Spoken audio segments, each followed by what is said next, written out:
Good afternoon, ladies and gentlemen. My name is Stéphanie Debette. I'm the Vice President for External Relations at the University of Bordeaux and currently have the privilege to chair the Board of Directors of ENLIGHT. What a week. I would like to start by saying a big thank you to all of you. Eskerikasko, dank u wel, aite, merci, tankje, vielen dank, guru mahagut, dziękujem, gracias, tak. Thank you so much to all speakers and moderators, to all session organizers and conveners, to work package leaders who spent so much time to prepare this week to make it a success, to all participants who dedicated a lot of time to ENLIGHT this week. We've had 1,285 registrations for this kickoff week, quite an impressive number. Also, kudos and thank you so much to the organizing team of the ENLIGHT Kickoff Week, without whom none of this would obviously have been possible. Well, you can imagine what a challenge it is for me to summarize such a rich and diverse set of a series of talks, of lively discussions in just 10 minutes. In fact, it's impossible, and I therefore apologize in advance for not being exhaustive in this brief summary of our first ENLIGHT encounter and the ENLIGHT Kickoff Week. But I think we can say that we've had here the first ENLIGHT interdisciplinary learning experience around the 5 ENLIGHT flagship challenges, around the concept of acting local and thinking global, and to shape together our future with our surrounding cities and communities. So we've had a very rich series of flagship lectures, very high-level presentations and very informative. Some of them combined, in fact, talks to several of our ENLIGHT flagship challenges, highlighting the potential for interdisciplinarity and synergies between these. We had, for instance, a flagship lecture around health and well-being and digital innovation. We've heard about digital innovation in Tartu University and Estonia, one of the world's most advanced digital society, quite exciting information and presentation. We heard about one example, for instance, of the Estonian Genome Center at University of Tartu that hosts one of the largest biobanks in Europe from over 20% of the country's adult population, leading to an emblematic personalized medicine program. And we will benefit from this expertise in digital innovation for the ENLIGHT Interconnected Campus that will make IT systems interoperable, connect existing infrastructures, and make resources and services accessible across ENLIGHT. We've had a very lively debate on the impact of COVID-19 for public health research in the next 5 years with experts from 4 of our universities. For Jochen Mirau, Professor of Public Health Economics at the University of Groningen, ENLIGHT represents really a game changer. He said for the Aletta Jacobs School of Public Health that he's the director of, ENLIGHT really was a blessing when it came. It will enable us to do bigger things and to have more impact on public health policies.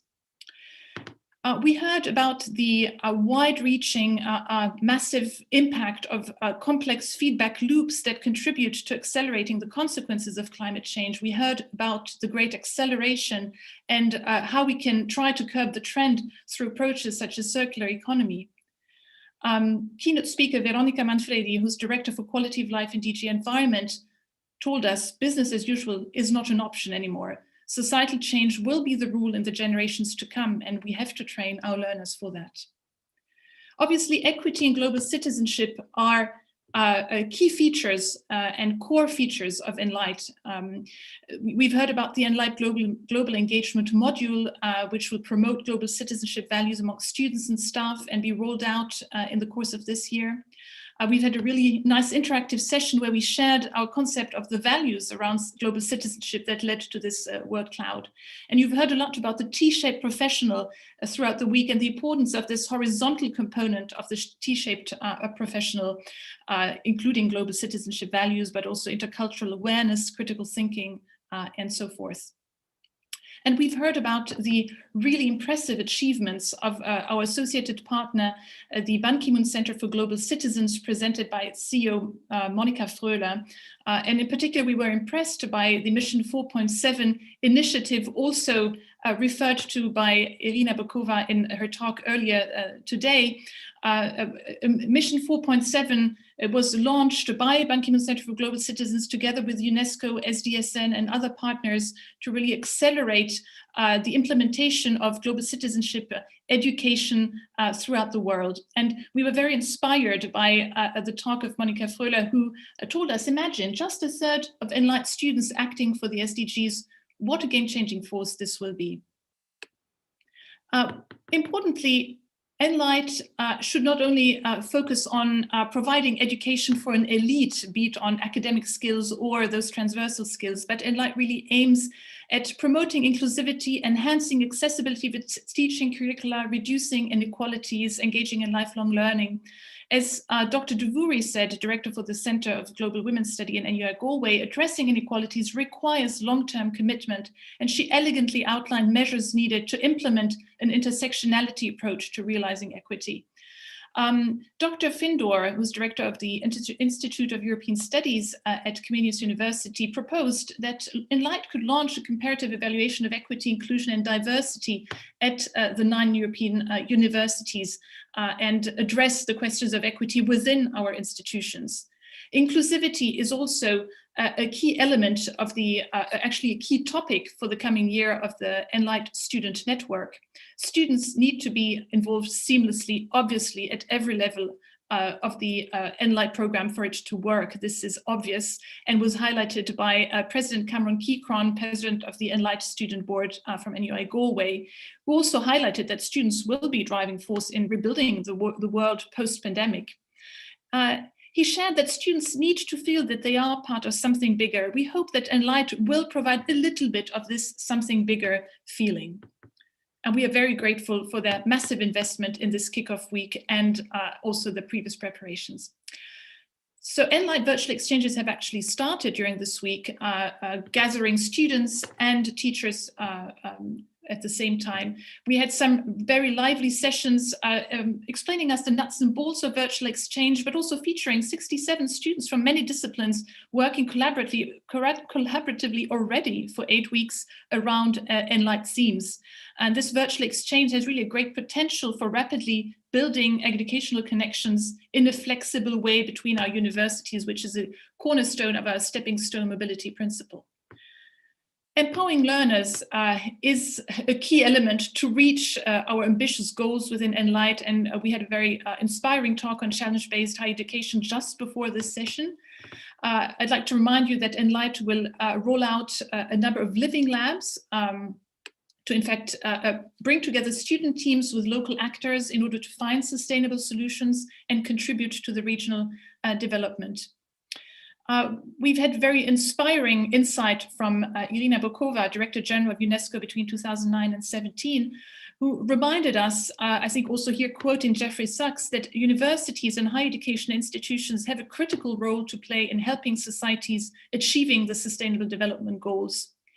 And she also reminded us that none of the SDGs is purely technological or societal, and that we should actually break the silos between natural and social sciences, and inspired us that ENLIGHT could perhaps address the challenges linked with the implications of technological advances and AI on ethics and equity. And this, we really gratefully take up this suggestion, which really echoes also discussions that already started taking place within the ENLIGHT think tank, this interdisciplinary group that brings together key experts around our 5 flagship challenges, and that met earlier this week.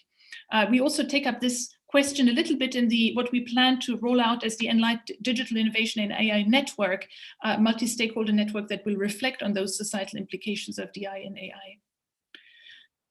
So finally, one red thread throughout ENLIGHT, you've heard about this multiple times this week, is that really universities should work together with their surrounding ecosystems and cities and communities to share the journey to shape the future.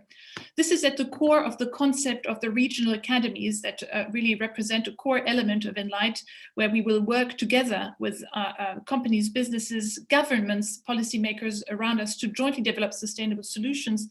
And we really had a fascinating session this morning featuring already several of these regional partners who very kindly joined us for a very informative session. We had representatives from the city halls of Bordeaux, Uppsala, Tartu, the Western Development Commission, Galway, for a very constructive discussion, paving the way towards our European dialogues that will bring together the regional academies.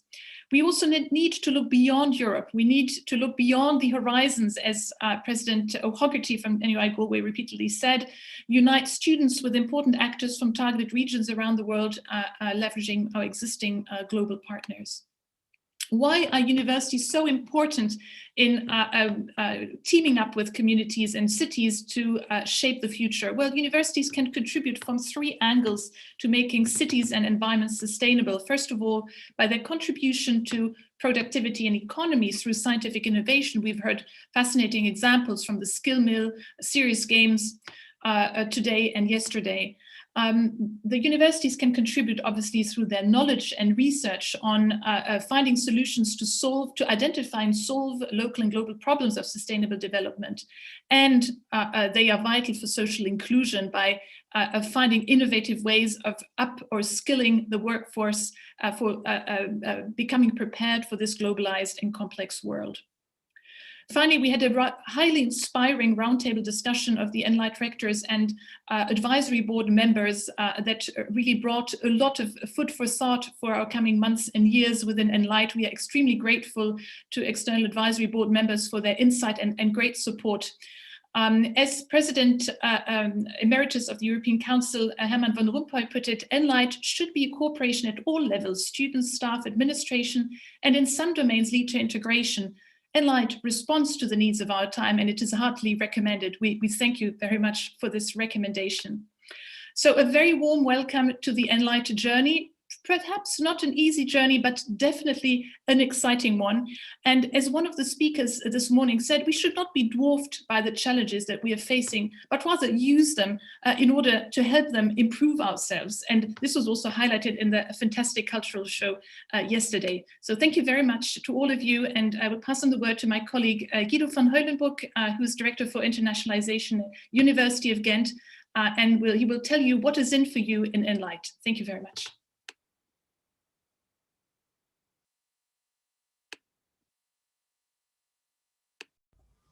Thank you, Stephanie. I will try to share my screen.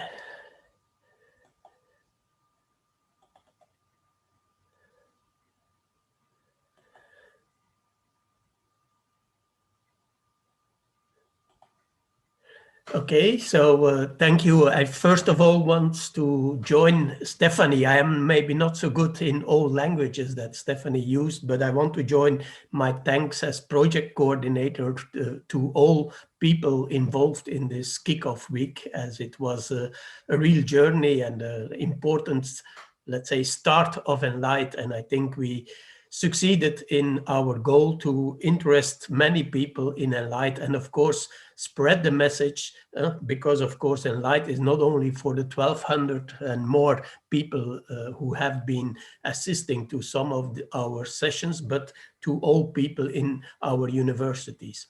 So I will briefly speak about what's in it for you, students, staff and professors, and also our communities. And mainly focus on the short run, as Stephanie already indicated, let's say the broader picture. When we started with ENLIGHT, we had a dream, and I have seen in this kickoff week that this dream can become reality in the long run. The dream is to create an open space for students and staff of our 9 universities, going from the Basque country, Bordeaux, Bratislava, Galway, Ghent, Göttingen, Groningen, Tartu, and Uppsala, and creating an open space for exchange and collaboration among staff, researchers, and students, and the local communities around them. I want to stress that there is a distinction between, let's say, the short run of the ENLIGHT project, and at the other side, the ENLIGHT as a long-term endeavor, to create this collaboration network or European university system.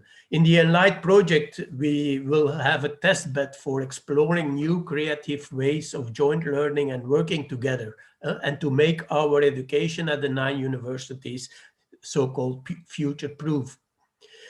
At the other side, ENLIGHT as a European university system wants to promote, facilitate, and incentivize especially bottom-up collaboration at all levels of the universities and in all disciplines, both in education, and that is the Erasmus Plus project, which has been called ENLIGHT, but also in research, as besides our financing for Erasmus Plus, we have also, from September on, we will have financing for the so-called ENLIGHT RISE project and be able to work also more together in research. So first of all, what will ENLIGHT hopefully bring to students? First, promotion of ENLIGHT universities as preferential partners for study exchange. Of course, all our universities work with a lot of universities in Europe and in the world, but ENLIGHT will be a preferential space where, according to the stepping stone principle, students will step by step be integrated in international education, both at bachelor level, master level, and PhD level. And that in different ways. It's starting with internationalization at home. We hope that in the coming years, we will see much more staff exchange and that students in one university will get lectures, either virtually, but of course, after the pandemic, hopefully also in on campus from lectures by staff of other ENLIGHT universities. Secondly, we will create and open existing short programs to students of all partners under the same conditions as for students of the university itself. And there we will open a system of micro-credentials so that students can also show that they have followed these short programs and eventually use them for having their enlightable degree. Of course, we will use the normal Erasmus mobility opportunities among ENLIGHT partners. So from going for a semester, a year to other ENLIGHT partners as now in the Erasmus Plus programs. And in the long run, and we will create and use new joint programs and common degrees. The final aim is to create a kind of European degree, an ENLIGHT degree for our students. Of course, as Stéphanie has already said, our regional academies will try to form living labs in which students can experience new learning formats and also do thesis work both at bachelor, master, and PhD level. And of course, we will also use the new Erasmus Plus program to increase the funding in order to facilitate exchange between our universities, because also the Erasmus Plus program will include possibilities for blended mobility, for short-term mobility, and other new forms of mobility besides the normal Erasmus exchange programs.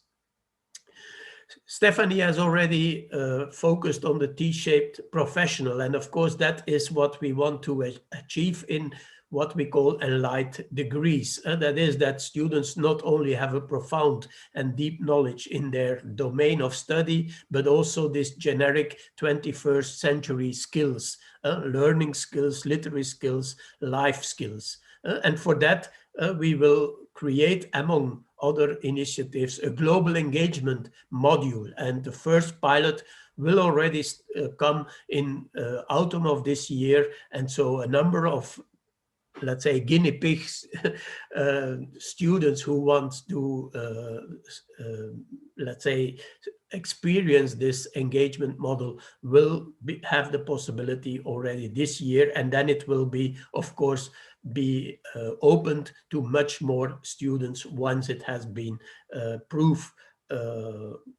experienced. And of course, it's also important that the students themselves are in the core of this ENLIGHT project and can take own initiatives. The student board and the student network will create initiatives so that we can have an ENLIGHT student community, and their quiz was already a first example of that, and we hope that many other initiatives will be taken. And of course, as Stéphanie has already said, every year students will work around one theme that is important for the future universities, this year on inclusive education, and there also students can participate.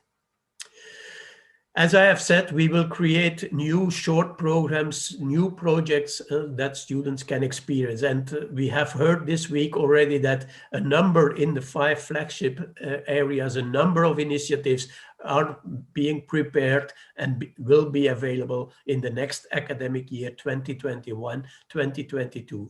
As among others, an intensive course for non-artificial intelligence students, on artificial intelligence, a MOOC on climate adaptation is announced, summer schools on Africa, on neurobiomics, on game design in health and education, mentorship programs for young women in global health with our associated partner, the Ban Ki-moon Center, and an interdisciplinary course called Towards a Climate Neutral City, What Does It Take? So a lot of initiatives, and this is only the first that are taken, and a lot more will come. But of course, we also need our staff at our universities, professors, but also administrative and other academic staff. And so we will provide seed funding per university for building ENLIGHT partnerships, bottom-up partnerships. And so we have a page on that at our website, and at this moment already for the Göttingen staff and for Ghent University staff, there is already a call, and we hope that in the near future the other universities will follow.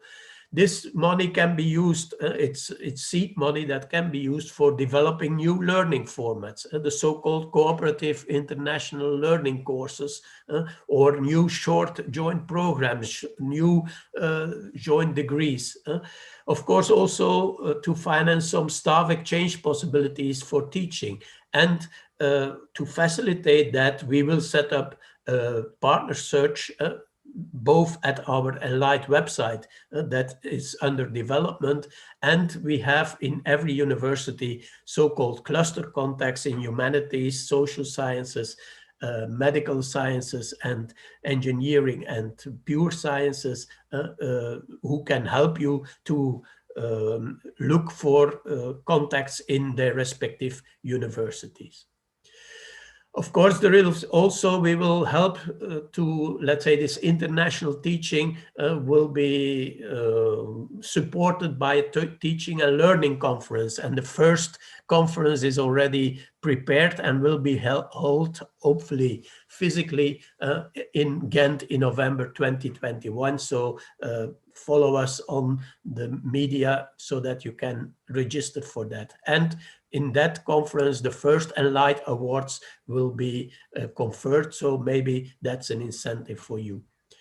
We will organize a common teaching and learning lab in order to exchange good practices in teaching and learning.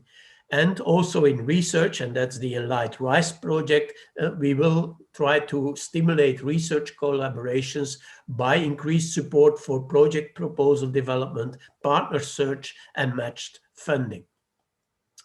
Of course, there is a third partner in our project. As Stéphanie has underlined, we work with the cities and with our local communities because an efficient collaboration and ecosystem to find local and European solutions together, we need, of course, also our local communities because there is the place where the global challenges are faced. Think globally, act locally is one of our mottos in this ENLIGHT project.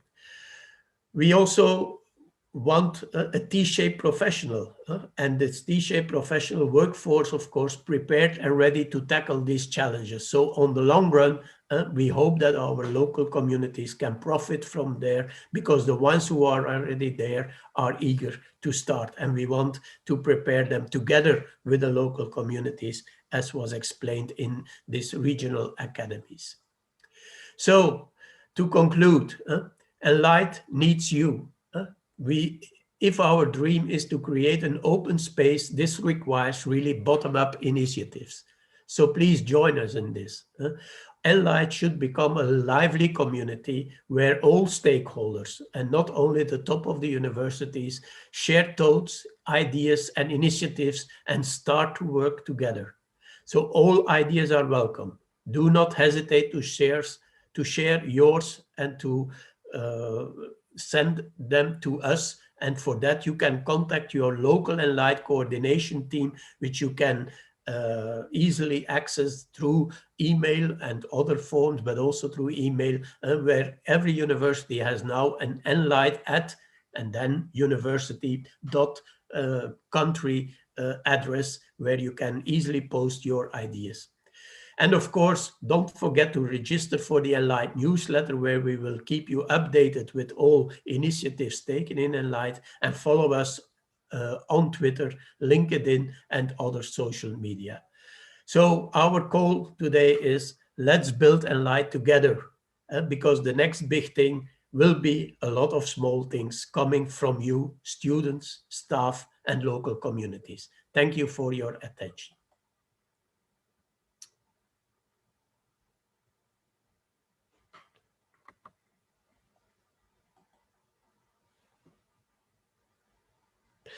And now it's my honor to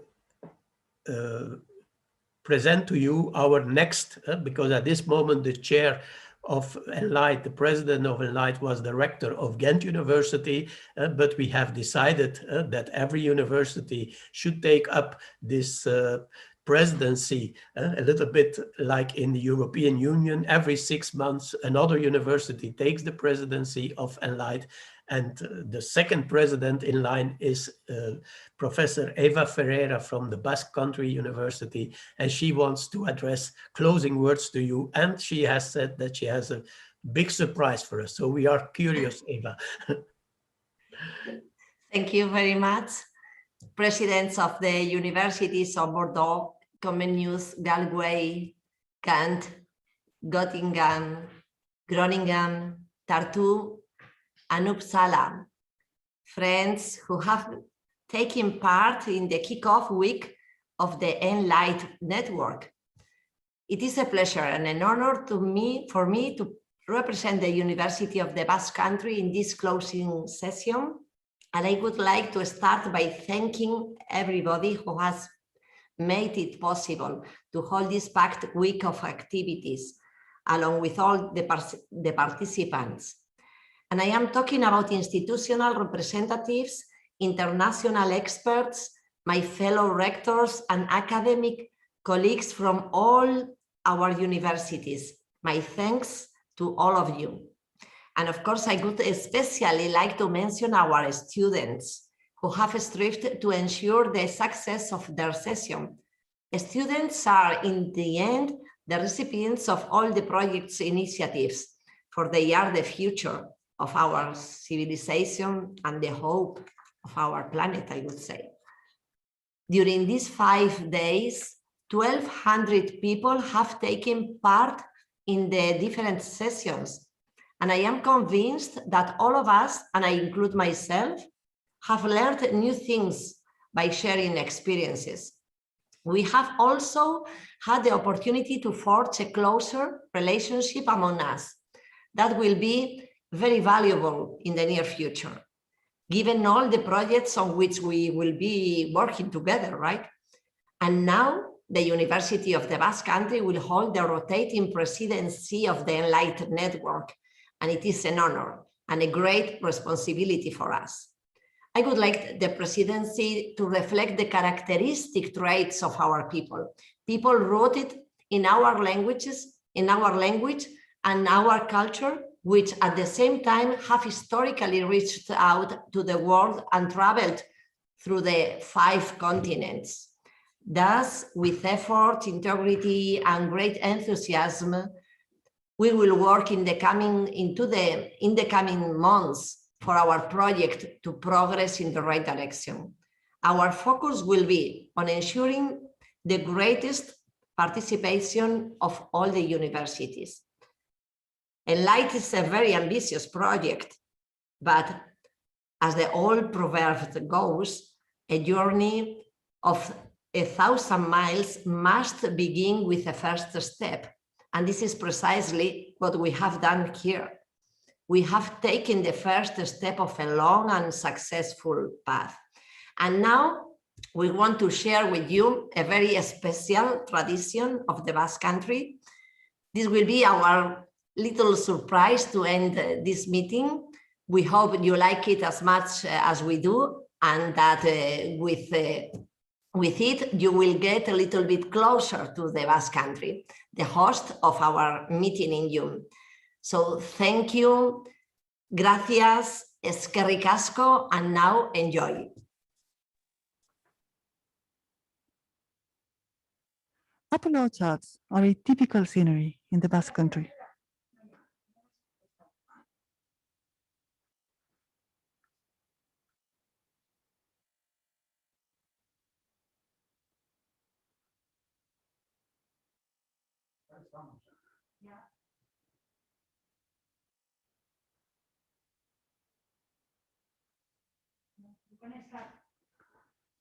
Apple orchards are a typical scenery of the Basque Country.